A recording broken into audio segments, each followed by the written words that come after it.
Hello and welcome to Megawhat News. I'm Katie Scott. In the headlines today, we have a major announcement about Windows Mobile, Virgin Media toughens its stance on pirating, Mozilla marks a decade of developing, Google Docs are now available offline, and last up, the campaign to save the UK's Museum of Computing.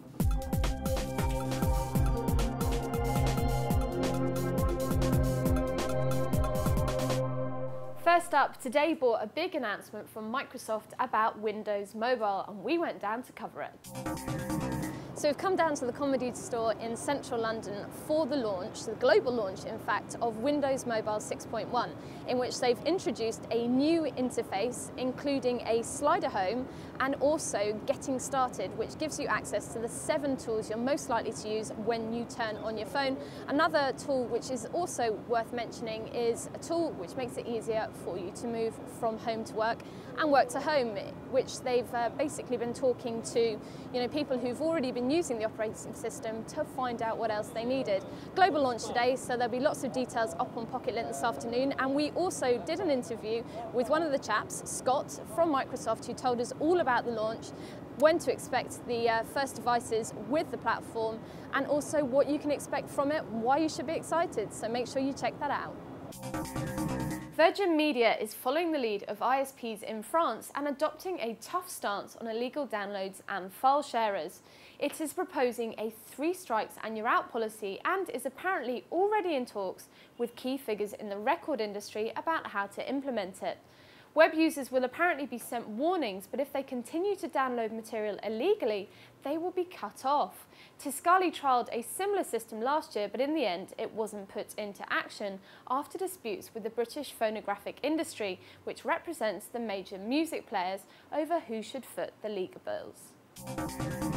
Mozilla is celebrating its 10th birthday. The Mozilla Foundation launched an open source community to, in the words of Chairman Mitchell Baker, create choice and innovation in key internet technologies where large commercial vendors could not.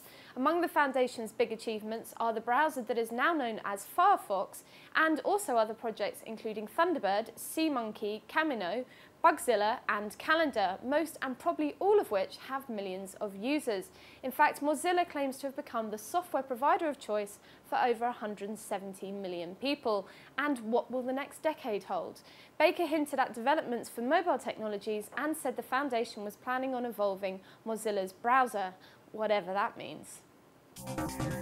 Google has released a video showing how Google Docs users can access their work when offline. The vid, which is on Pocket Lint now, shows how the offline feature of Google Docs temporarily stores document changes on a user's local computer.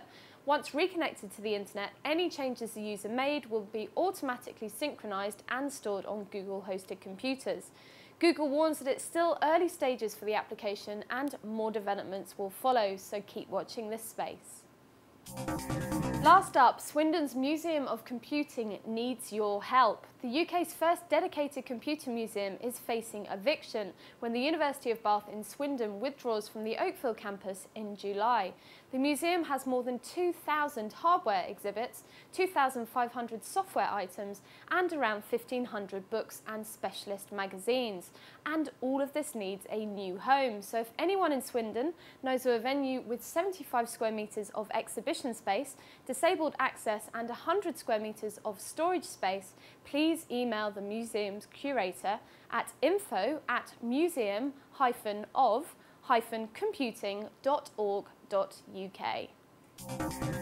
Those were the biggest stories of the day. Join us again tomorrow for more news and views from the world of gadgets and technology. Thanks for watching.